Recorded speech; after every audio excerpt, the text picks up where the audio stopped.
Hello student, my name is Shivam Chauhan और मैं अपने YouTube channel Shivam physics classes पर आपका बहुत बहुत स्वागत करता हूं।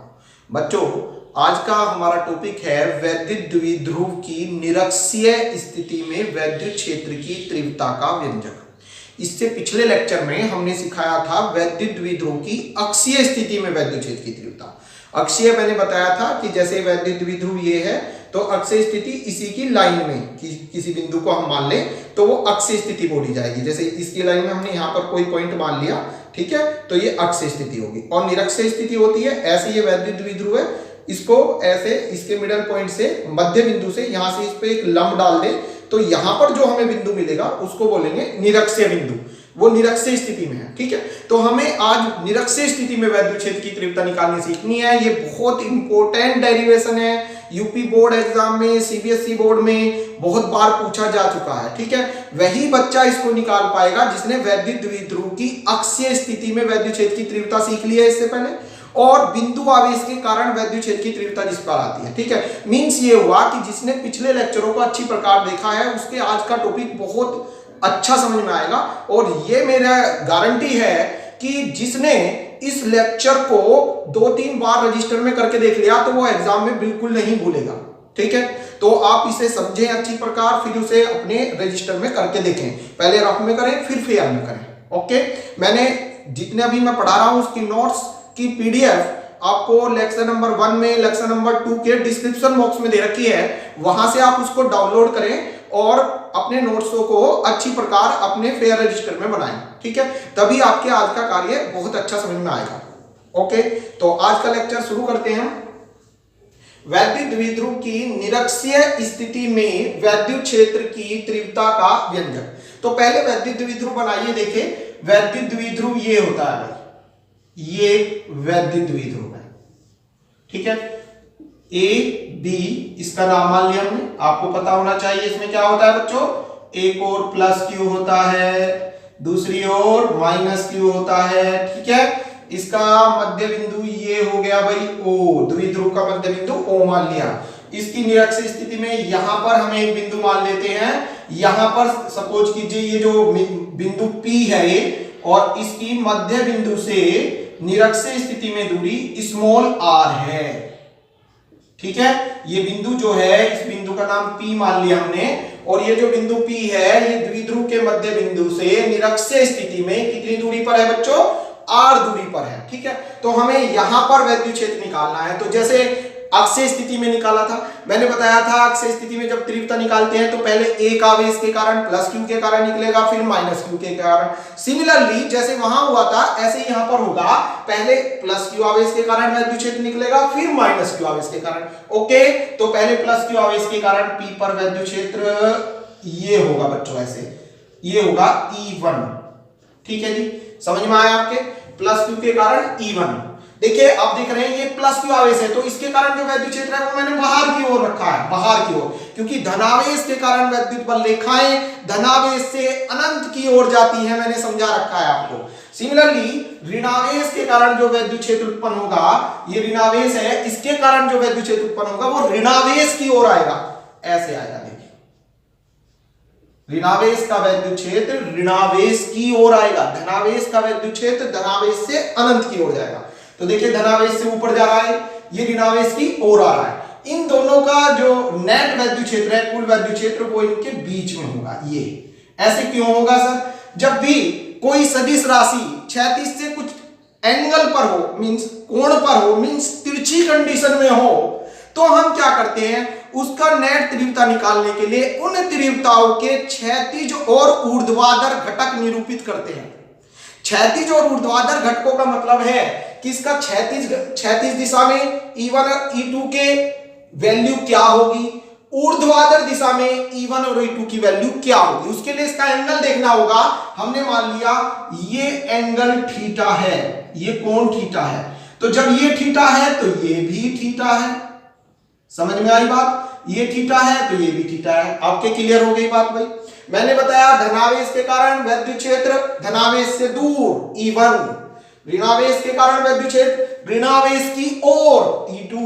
E1 और E2 तिरछी स्थिति में है, मींस क्षैतिज से कुछ कोण पर हैं, तो इनका नेट वैद्युत क्षेत्र निकालने के लिए हम क्या करेंगे, E1 और E2 के घटक वियोजित करेंगे।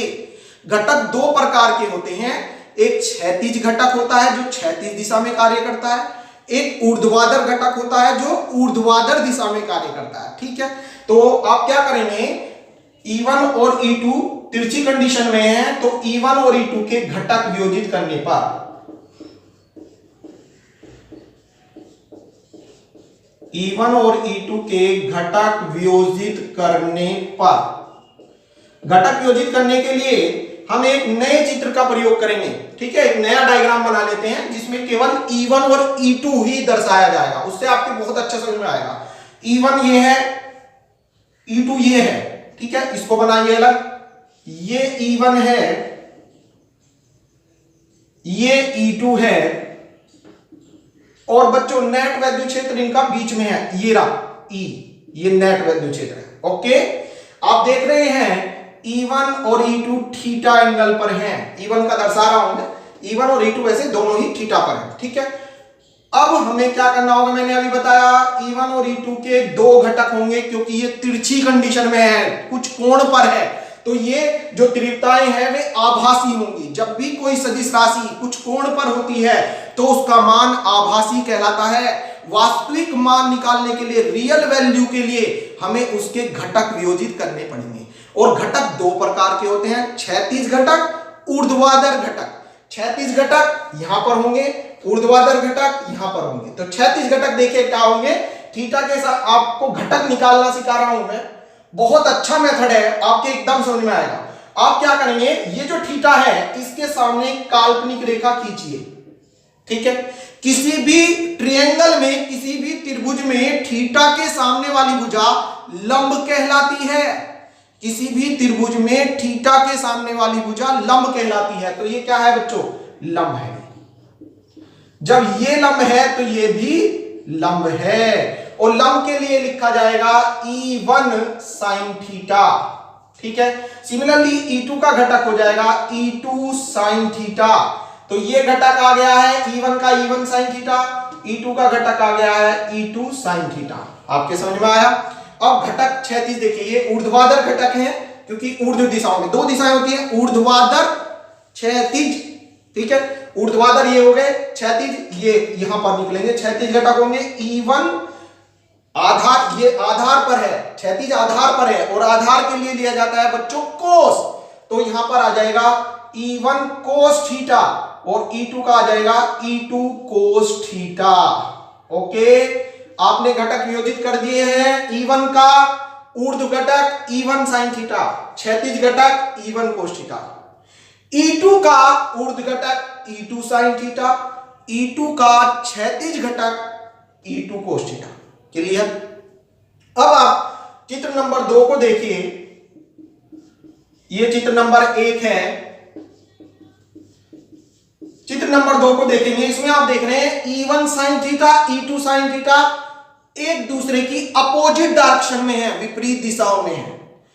E1 cos theta, E2 cos theta same direction में, दोनों एक ही दिशा में चल रहे हैं। E1 cos theta, E2 cos theta एक ही दिशा में चल रहे हैं, ये दोनों विपरीत हैं। ठीक है, क्लियर हो रही है बात। अब पहले हम क्या करेंगे, E1 E2 के मान निकाल लेते हैं भाई। इसके कारण यहां कितना वैद्युत क्षेत्र है, इसके कारण यहां कितना वैद्युत क्षेत्र है, ये निकालेंगे। तो ये निकालने के लिए डाइपोल में दूरी बताइए, डिस्टेंस कितनी होती है दोनों आवेशों के बीच की, +q से -q तक की टोटल दूरी होती है, कितनी होती है 2l, और ये जो 2l होती है हाफ हाफ डिवाइडेड होती है l, और ये भी l। ठीक है जी, पिछले लेक्चर में भी समझाया था, ये l टोटल 2l। ये कितनी है r, तो ये दूरी देखिए कितनी बैठेगी। पाइथागोरस प्रमेय को ले आओ। पाइथागोरस प्रमेय कह रही है कि कर्ण इज इक्वल टू होता है अंडर रूट में लंब का वर्ग प्लस आधार का वर्ग।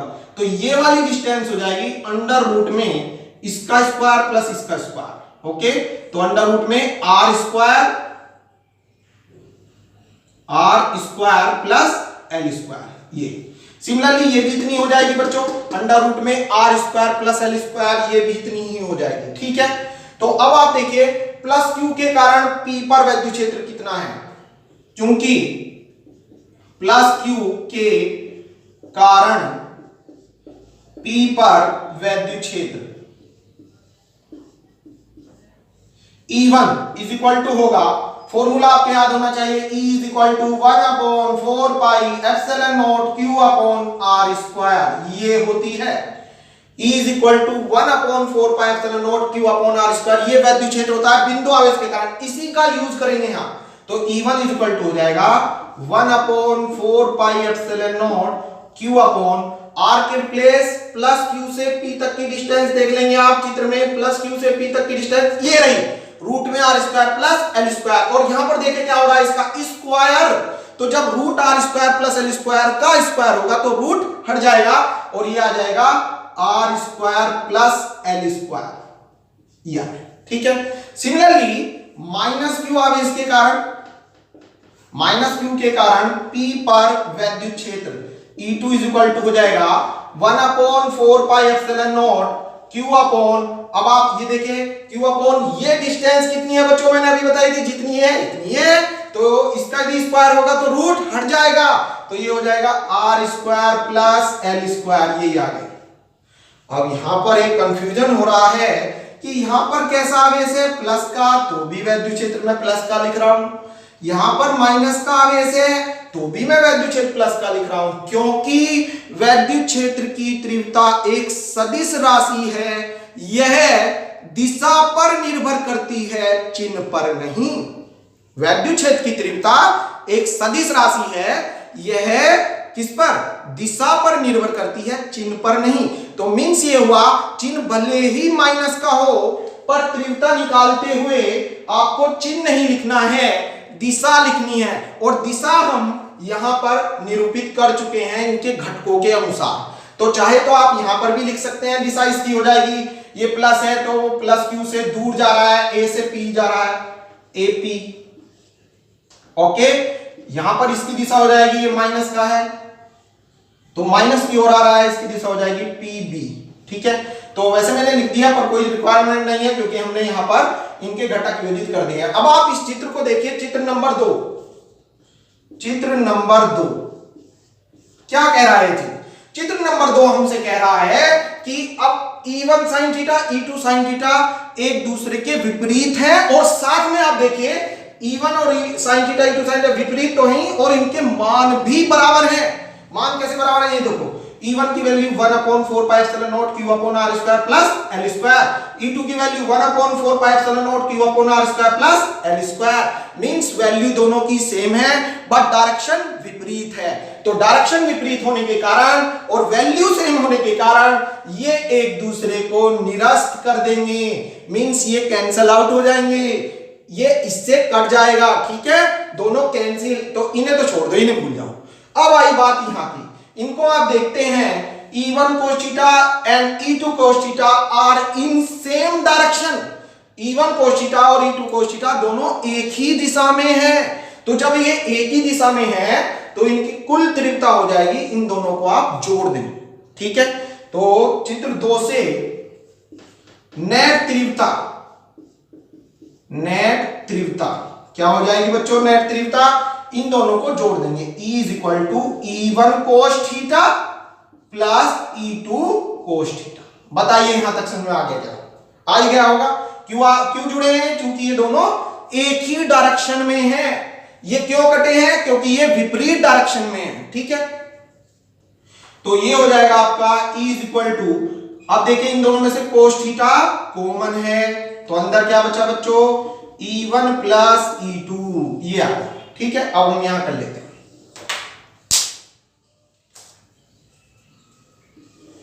अब देखिए बच्चों E is equal to cos theta E1 plus E2 आया है, तो ये हो जाएगा अब आपका E इज इक्वल टू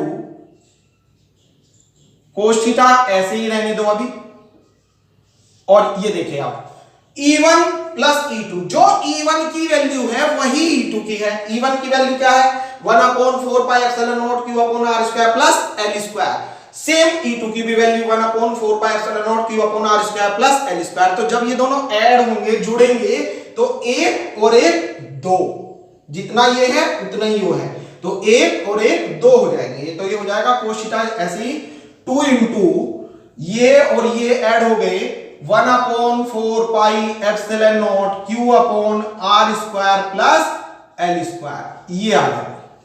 बताइए यहां तक क्लियर हुआ आपके? जी बिल्कुल हो गया होगा। अब आप क्या करेंगे, चित्र को देखिए, चित्र से कोस थीटा की वैल्यू फाइंड आउट कर लो। कोस थीटा की वैल्यू निकालिए चित्र की सहायता से। Cos theta is equal to होगा, cos theta is equal to आधार अपॉन कर्ण। Cos theta is equal to आधार अपॉन कर्ण। देखिए लंब ये है थीटा के सामने, ये आधार, ये कर्ण, तो cos theta is equal to आधार अपॉन कर्ण। आधार क्या है? L, कर्ण क्या है? Root R square plus L square. तो cos theta is equal to हो जाएगा L upon root R square plus L square. Okay, या इसको आप लिख सकते हैं या L upon R square plus L square की पावर 1/2 लिख सकते हैं। रूट का मीन्स होता है, रूट अगर है तो उसको रूट को हटा के पावर 1/2 आ जाती है। ठीक है, तो ये हो जाएगा बच्चों E is equal to cos theta, ये रहा कोस थीटा, ये रहा बच्चों क्या है? L upon R square plus L square की पावर 1/2। ओके, ये सब झुका तुम 2 into 1/4 pi epsilon naught Q upon R square plus L square. आपके यहां तक बिल्कुल समझ में आ गया होगा, क्योंकि बस इसमें कुछ नहीं करा, कोस थीटा का मान उठाया, ये रखा और सब झुका। क्लियर? अब ये हो जाएगा बच्चों E is equal to 1/4 pi epsilon naught, जो कांस्टेंट वैल्यू होती है इसको अलग लिख लिया, और ये हो गया बच्चों Q इंटू 2L के साथ ही अच्छा लगता है तो 2L हो गया। ठीक है, 2 तो भाई L के साथ ही अच्छा लगता है, तो 2L लिख दिया। तो Q into 2L upon R square plus L square, एक पूरी है, R square plus L square की पावर 1/2 है। तो गुणा जब होती है तो उसमें घात जुड़ जाती है, गुणा में घात जुड़ जाती है। तो R square plus L square यहां पूरा है, R square plus L square की पावर यहां 1/2 है। तो जब ये जुड़ेंगी तो घात हो जाएगी 1 प्लस 1/2। ठीक है, 1 प्लस 1/2। ठीक है, तो ये हो जाएगी 2 1 जा 2 और 1 3/2 मींस 3/2 हो जाएगा। ठीक है, तो ये हो गया 1/4 pi epsilon naught Q into 2L, और अपोन में हो गया R square plus L square की पावर 1 और 1/2 ऐड हो गई 3/2, 3/2 हो गई। ठीक है, यहां तक आ चुके बच्चों? ठीक है, क्लियर हो रहा है? अब इसे आप लिख सकते हैं, ये तो कुछ है भाई, Q इंटू 12, पिछले लेक्चर में भी समझाया था। Q इंटू 12 होता है P फॉर विद्युत द्विध्रुव आघूर्ण।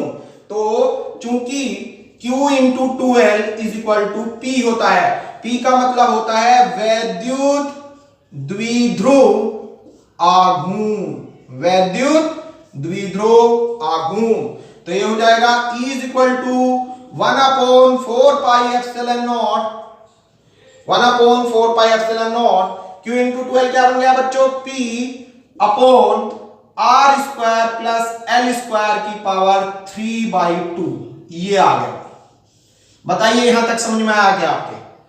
ठीक है, एक बार फिर जल्दी से रिवाइज ले लेते हैं इसको। मैंने एक वैद्युत द्विध्रुव बनाया, एक और प्लस Q, दूसरी ओर माइनस Q। द्विध्रुव के मध्य बिंदु से निरक्षीय स्थिति में R दूरी पर बिंदु P मान लिया। P पर प्लस Q के कारण वैद्युत क्षेत्र E1 है जो दूर जा रहा है। B पर वैद्युत क्षेत्र माइनस Q आवेश के कारण माइनस Q की ओर आ रहा है। अब ये दोनों तिर्यक पोजीशन में है, तिरछी कंडीशन में है, तो इनका नेट वैद्युत क्षेत्र बीच में होगा, इनके ये हो गया। ठीक है, E1 और E2 थीटा कोण पर है, तो इनके चूंकि ये तिरछी कंडीशन में है, तो हम क्या करेंगे, इनके घटक वियोजित करेंगे। घटक दो प्रकार के होते हैं, क्षैतिज घटक, ऊर्ध्वाधर घटक। क्षैतिज घटक E1 cos theta, E2 cos theta है।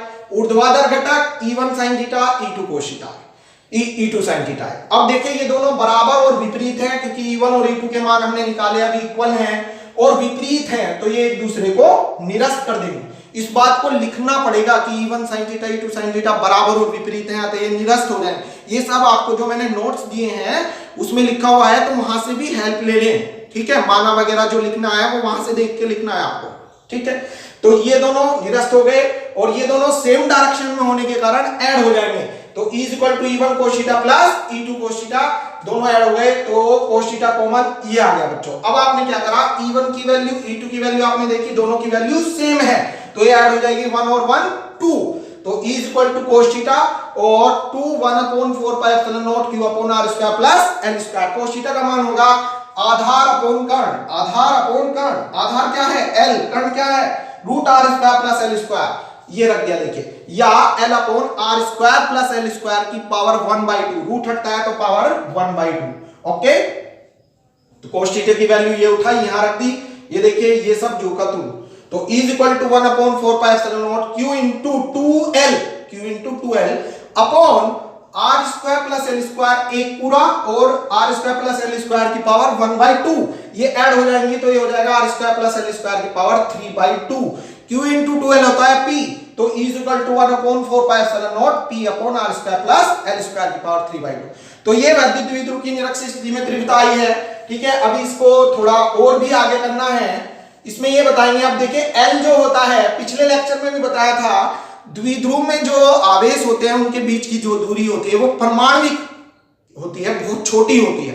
तो मींस L जो है L स्क्वायर छोटा नहीं है, बहुत छोटा है। L square is so less than from किससे, R स्क्वायर से। L स्क्वायर बहुत छोटा है R स्क्वायर से, तो हम क्या करेंगे, L स्क्वायर को छोड़ने पर,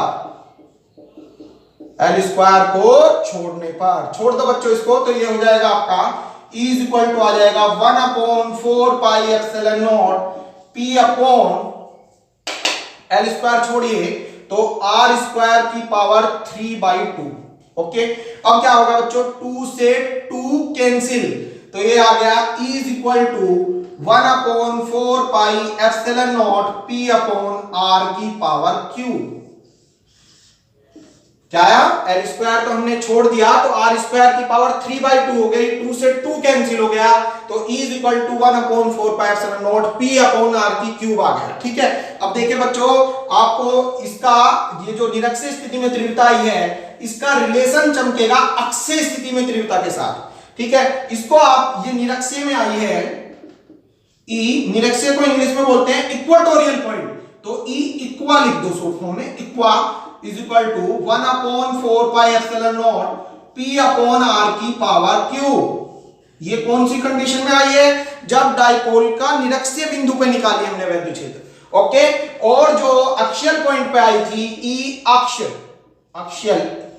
अक्षीय पॉइंट पे जो आई थी वो आई थी बच्चों 1/4 pi epsilon naught 2P upon R की क्यूब। पिछले लेक्चर में आप देखेंगे अक्षीय पॉइंट पे ही आई थी। ठीक है, अगर हम इनको डिवाइड करें या इनकी कंपैरिजन करें तो आप देखते हैं यहां 1/4 pi epsilon naught 2P upon R की क्यूब है, 2P, और यहां पर क्या है 1/4 pi epsilon not P upon R की क्यूब है। मींस ये वाली तीव्रता इस वाली तीव्रता से आधी है, या ये कह दो अक्षीय स्थिति की तीव्रता निरक्षीय स्थिति की तीव्रता से 2 गुनी है। ठीक है, या ऐसे ना समझे हो तो आप इन्हें डिवाइड करके देख लें। ये निरक्षीय स्थिति में तीव्रता जो आज निकाली है, अक्षीय स्थिति में तीव्रता पिछले लेक्चर में निकाली थी, इनको डिवाइड करके देखिए आप, तो ये आपको मिलेगा, सेकंड बाय फर्स्ट करता हूं मैं, तो देखिए क्या मिलता है, ये हो जाएगा बच्चों E अक्षीय upon E equatorial is equal to, अक्षीय क्या है बच्चों 1/4 pi epsilon naught 2P upon R की क्यूब अपॉन इक्वाटोरियल है 1/4 pi epsilon not P upon R की क्यूब। ठीक है, जो कटता है उसे काट दो, ये कैंसिल, ये क्या, ये देखिए P से P कैंसिल, R क्यूब से R क्यूब कैंसिल, तो बच्चों ये आ गया E अक्षीय is equal to 2 into E equatorial.